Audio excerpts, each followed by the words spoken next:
maka cucilah kemaluan setelah kencing dengan cara yang benar. Perlu diingat, ini bukan masalah sepele, sebab ada banyak orang yang disiksa di dalam kubur hanya karena tidak benar ketika cebok setelah kencing. Seringkali kita merasa telah mencuci kemaluan kita dengan bersih dan benar. Bersih belum tentu benar. Hal ini sangat penting agar amal ibadah kita diterima oleh Allah Subhanahu wa Ta'ala. Terutama, solat kita tidak akan diterima oleh Allah jika kemaluan bekas kencing kita tidak benar-benar suci saat kita cebok.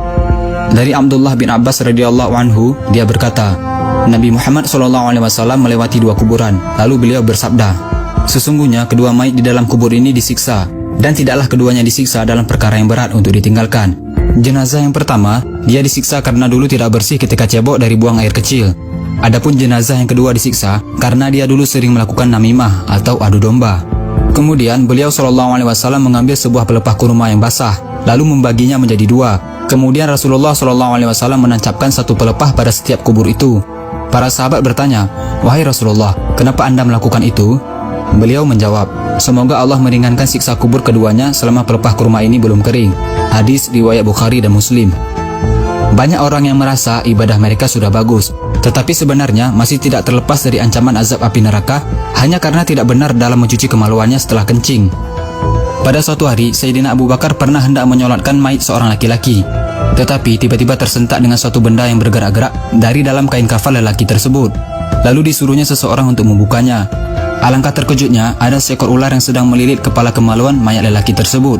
Khalifah Abu Bakar mencabut pedangnya lalu menghampiri ular tadi untuk membunuhnya. Tetapi ular itu tiba-tiba berkata, apa salahku? Karena aku diutus oleh Allah untuk menjalankan tugas yang diperintahkannya. Setelah diselidiki perbuatan laki-laki tersebut semasa hidupnya, ternyata dia merupakan orang yang menyepelekan dalam hal menyucikan kemaluannya setelah selesai membuang air kecil atau kencing. Jadi sebenarnya bagaimana sih caranya membersihkan kemaluan kita dengan benar? Lelaki dan wanita berbeda caranya.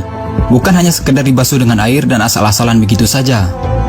Cara cebok yang benar untuk laki-laki adalah setelah membuang air kecil disunahkan untuk berdehem 3 kali, yaitu supaya air kencing betul-betul sudah habis keluar.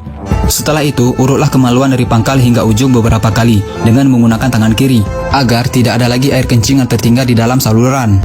Kemudian basuhlah kemaluan dengan air sampai bersih. Dan cara cebok yang benar untuk perempuan, silahkan kalian bisa bertanya kepada ustazah terdekat, agar tidak salah lagi saat cebok dan malah mendapatkan siksa kubur. Sudah benarkah cara membersihkan kemaluan kita selama ini? Kalau belum benar, mari sama-sama kita betulkan agar kita terhindar dari siksa kubur dan siksa neraka. Karena telah dijanjikan neraka bagi mereka yang tidak istibro, yaitu orang-orang yang tidak menyucikan dirinya dengan sempurna, baik itu hadas kecil maupun hadas besar.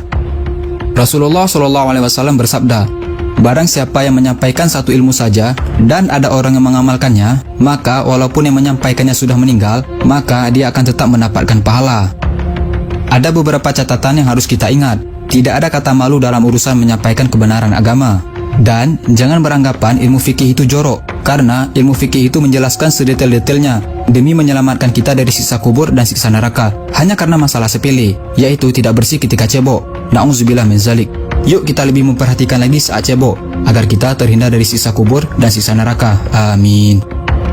Jangan lupa di-share video ini sebanyak-banyaknya agar teman-teman kalian, sahabat kalian, dan orang-orang yang kalian sayangi nggak ketinggalan informasi penting ini guys. Jika kalian suka dengan video ini, jangan lupa tekan tombol like-nya juga ya. Hey, jika kalian mendapatkan sesuatu yang menarik dari Mozaik Karim, jangan lupa sukai Mozaik Karim, lalu klik tombol ikuti, lalu klik sekali lagi tombol ikuti, lalu pilih lihat dahulu, agar kalian nggak ketinggalan informasi menarik lainnya setiap hari. Terima kasih.